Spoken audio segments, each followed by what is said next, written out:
Welcome to genius class by Rajesh sir में आपका हार्दिक अभिनंदन है। तो जैसे कि पिछले क्लास में क्लास 9 के ज्योग्राफी चैप्टर 2 के बारे में विस्तार से जानकारियाँ प्राप्त किए थे और आज हम आपको क्लास 9 के चैप्टर 3 ज्योग्राफी के अफवाह तंत्र के बारे में विशेष रूप से जानकारियाँ प्राप्त करेंगे। तो आइए जानते हैं किसी नदी एवं उसके सहायक नदियों द्वारा अपवाहित क्षेत्र को क्या कहते हैं। तो उसको हम अपवाह तंत्र कहते हैं। अब आया अपवाह। अपवाह शब्द का तात्पर्य किससे है? तो अपवाह शब्द का तात्पर्य जलवायु से है। एक नदी तंत्र द्वारा जिस क्षेत्र का जल प्रवाहित होता है उसको क्या कहते हैं? तो उसको अपवाह द्रोणी या फिर बेसिन कहते हैं। पर्वत या उच्च भूमि दो निकटवर्ती अपवाह द्रोणियों को एक दूसरे को अलग करती है। तो ऐसी उच्च भूमि क्या कहलाते हैं? तो ऐसी उच्च भूमि जल विभाजक कहलाते हैं। भारत की नदियों को कितने भागों में बांटा गया है? तो भारत की नदियों को 2 भागों में बांटा गया है। एक है हिमालय की नदियाँ, इसको हम 12 मास ही कहते हैं क्योंकि इसमें 12 मास पानी रहता है। और दूसरा है प्रायद्वीपीय नदियाँ, क्योंकि इसे हम मौसमी भी कहते हैं क्योंकि इसमें कभी कभी पानी रहता है और कभी कभी इसमें सूखा आ जाता है, इसलिए इसको हम मौसमी कहते हैं।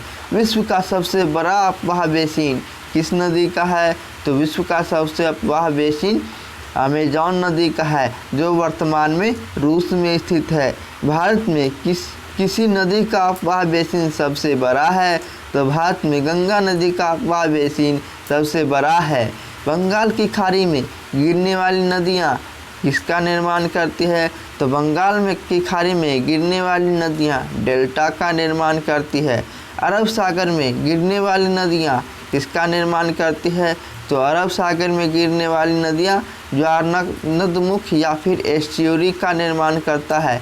सिंधु नदी कहाँ से निकलती है? तो सिंधु नदी तिब्बत के मानसरोवर झील से निकलती है और पाकिस्तान के कराची शहर से होते हुए अरब सागर में गिरती है। लद्दाख में सिंधु नदी एक गॉर्ज का निर्माण करती है, इसको हम क्या कहते हैं? तो इसको हम गिलगित गॉर्ज कहते हैं। भारत की सबसे बड़ी एवं लंबी नदी कौन सी है? तो भारत की सबसे बड़ी एवं लंबी नदी गंगा नदी का है। ब्रह्मपुत्र नदी किस प्रकार के अपवाह तंत्र का उदाहरण है?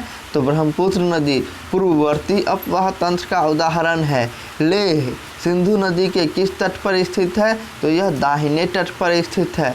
अब आया सिंधु नदी। तो सिंधु नदी की लंबाई कितनी है? सिंधु नदी की लंबाई 2900 किलोमीटर है। गंगा नदी कहाँ से निकलती है? तो गंगा नदी गंगोत्री के ग्लेशियर से निकलती है और फिर बंगाल की खाड़ी में गिरती है। गंगा नदी की लंबाई कितनी है? तो गंगा नदी की लंबाई 2525 किलोमीटर है। बांग्लादेश में गंगा नदी को किस नाम से जानते हैं? तो बांग्लादेश में गंगा नदी को पद्मा के नाम से जानते हैं। गंगा की वह सहायक नदी कौन सी है जिसका उद्गम मैदानी भागों में हुआ है? तो गंगा की सहायक नदी यमुना नदी है, जिसका उद्गम मैदानी भागों में हुआ है। भारत में गंगा नदी का मुख्य शाखा कौन सी नदी है? तो भारत में गंगा नदी की मुख्य शाखा हुगली नदी का है। गंगा और ब्रह्मपुत्र नदी के संयुक्त धारा को बांग्लादेश में किस नाम से जानते हैं? तो इसको हम मेघना के नाम से जानते हैं। गंगा और ब्रह्मपुत्र नदी बंगाल की खाड़ी में गिरने से किस डेल्टा का निर्माण करता है? तो यह सुंदरबन डेल्टा का निर्माण करता है। 2 दिशाओं में नदियों के प्रवाह को अलग करने वाले उच्च पर्वतीय या पठारीय क्षेत्र को क्या कहते हैं? तो उसको हम जल विभाजक कहते हैं।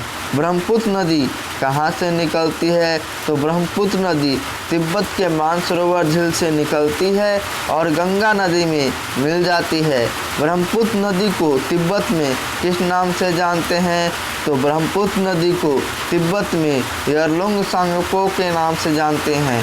गंगा नदी को बांग्लादेश में किस नाम से जानते हैं?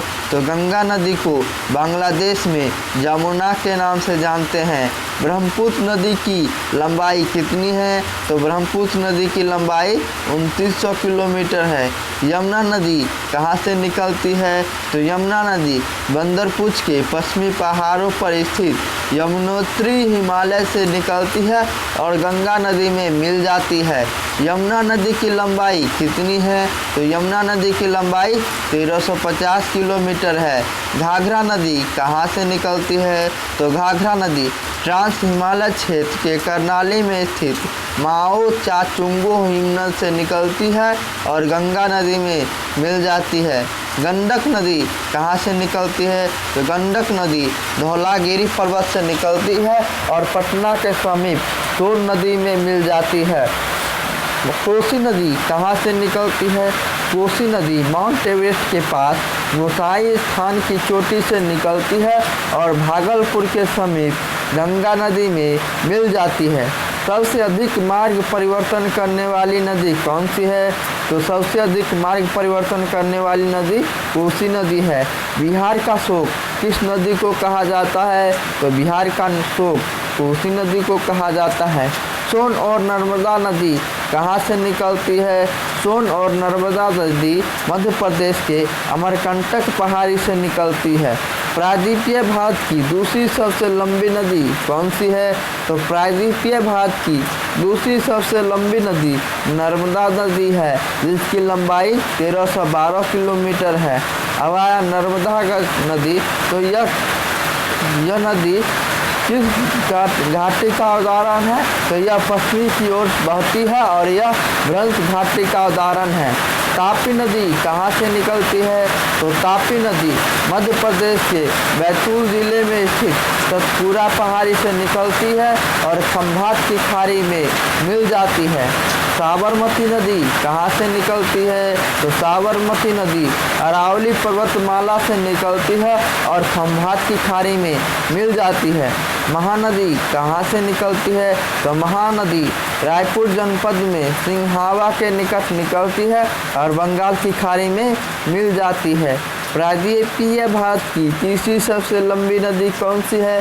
तो प्रायद्वीपीय भारत की तीसरी सबसे लंबी नदी महानदी है और इसकी लंबाई 890 किलोमीटर है।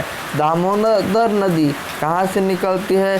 तो दामोदर नदी छोटा नागपुर पठार से निकलती है और हुगली नदी में मिल जाती है। सोन नदी कहाँ से निकलती है?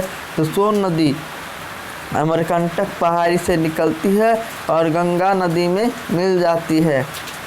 बेतवा नदी कहाँ से निकलती है? तो बेतवा नदी विंध्य पर्वतमाला से निकलती है और यमुना नदी में मिल जाती है।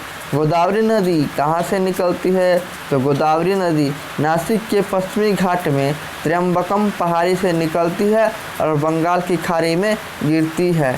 दक्षिण की गंगा या विरध गंगा के नाम से किस नदी को जानते हैं? तो दक्षिण की गंगा या विरध गंगा के नाम से गोदावरी नदी को जानते हैं और इसकी लंबाई 1416 किलोमीटर है। कृष्णा नदी कहाँ से निकलती है? कृष्णा नदी महाबालेश्वर के पश्चिमी घाट से निकलती है और बंगाल की खाड़ी में गिर जाती है। इसकी लंबाई है 1290 किलोमीटर। कावेरी नदी कहाँ से निकलती है? तो कावेरी नदी ब्रह्मगिरी पहाड़ी से निकलती है और बंगाल की खाड़ी में गिर जाती है और इसकी लंबाई के बारे में बात करें तो इसकी लंबाई 760 किलोमीटर है। भारत का दूसरा सबसे बड़ा जलप्रपात कौन सा है? तो भारत का दूसरा सबसे बड़ा जलप्रपात शिव समुद्रम का है। लवणीय नदी किस अफवाह तंत्र का उदाहरण है? तो लवणीय नदी बंगाल की खाड़ी अफवाह तंत्र का उदाहरण है। संकोश नदी किन दो राज्यों के मध्य सीमा बनाती है? तो संकोश नदी असम और अरुणाचल प्रदेश के बीच सीमा बनाती है। झेलम नदी कहाँ से निकलती है? तो झेलम नदी कश्मीर के बैरीनाग झील से निकलती है और चिनाब नदी में मिल जाती है। त्रिवेणी नहर में किस नदी का पानी आती है? तो त्रिवेणी नहर में गंडक नदी का पानी आता है। मंदाकिनी नदी का उद्गम स्थल कहाँ से होता है? तो मंदाकिनी नदी का उद्गम स्थल चेराबारी ग्लेशियर से होती है और अलकनंदा में मिल जाती है, जो देवप्रयाग से नाम से जानते हैं। भूमि बंधित या अंतर्वाही नदी कौन सी है? भूमि बंधी या अंतर्वाही नदी लूनी नदी है। अरब सागर में गिरने वाली नदियाँ कौन सी है? तो अरब सागर में गिरने वाली नदियाँ नर्मदा और ताप्ती नदी है। भ्रंश घाटी से प्रवाहित होकर बहने वाली नदी कौन सी है? तो भ्रंश घाटी से प्रवाहित होकर बहने वाली नदियाँ नर्मदा और ताप्ती है। भारत की किस नदी पर विश्व का सबसे ऊंचा पुल बनाया गया है? तो यह चिनाब नदी पर बनाया गया है। नर्मदा और ताप्ती समुद्र में गिरते समय किस संरचना का निर्माण करता है? तो यह ज्वारनदमुख या फिर एस्च्यूरी का निर्माण करता है। श्रीरंगपट्टनम या श्रीरंगम जो शिव समुद्रम नामक द्वीपों का निर्माण कौन सी नदी करती है? तो यह हुगली कावेरी नदी करती है। हंगरी किसकी सहायक नदी है? तो हंगरी तुंगभद्रा की सहायक नदी है। कपिला किसकी सहायक नदी है? तो कपिला कावेरी नदी का सहायक नदी है। बद्रीनाथ का प्रसिद्ध मंदिर किस नदी तट पर स्थित है? तो यह अलकनंदा नदी तट पर स्थित है। केदारनाथ के रुद्रप्रयाग के पास कौन सी नदी प्रवाहित होती है? तो केदारनाथ के रुद्रप्रयाग के पास अलकनंदा नदी प्रवाहित होती है। दक्षिण भारत की नदियों में से किसका जलग्रहण क्षमता सर्वाधिक होती है? तो दक्षिण भारत की नदियों में से गोदावरी नदी का जलग्रहण क्षमता सर्वाधिक होता है। गोखूर झील क्या है? तो जिस झील के आकार गायों के खुर के समान होता है उसे हम गोखूर झील कहते हैं। खारे पानी का सबसे बड़ा झील कौन सा है? तो खारे पानी का सबसे बड़ा झील चिल्का झील है। मीठे पानी का सबसे बड़ा झील कौन सा है? मीठे पानी का सबसे बड़ा झील बैकाल झील है। भारत में मीठे पानी का सबसे बड़ा झील कौन सा है? तो भारत में मीठे पानी का सबसे बड़ा झील बूलर झील जो कश्मीर में स्थित है। भाखरा नांगल परियोजना का विकास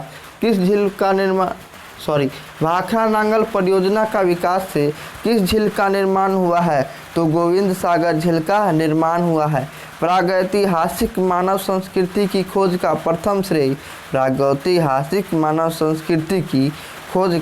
प्रथम श्रेय किसको कहा जाता है? तो फ्रांस के व्याचर द पार्थेस को कहा जाता है। गांधी सेतु सड़क पुल का निर्माण कब हुआ? तो गांधी सेतु सड़क पुल का निर्माण 1984 ईस्वी में हुआ। गंगा कार्य परियोजना की शुरुआत कब हुआ? तो गंगा कार्य परियोजना की शुरुआत 1985 में हुआ था, लेकिन कुछ दिन बाद इसको बंद कर दिया गया और मार्च 2000 ईस्वी में इसको बंद कर दिया गया। अब है लास्ट क्वेश्चन, भाखरा नांगल परियोजना किस नदी पर स्थित है? तो भाखरा नांगल परियोजना सतलज नदी पर स्थित है। आज के लिए इतना ही और मिलेंगे अगले क्लास में चैप्टर 4 के साथ। Thank you.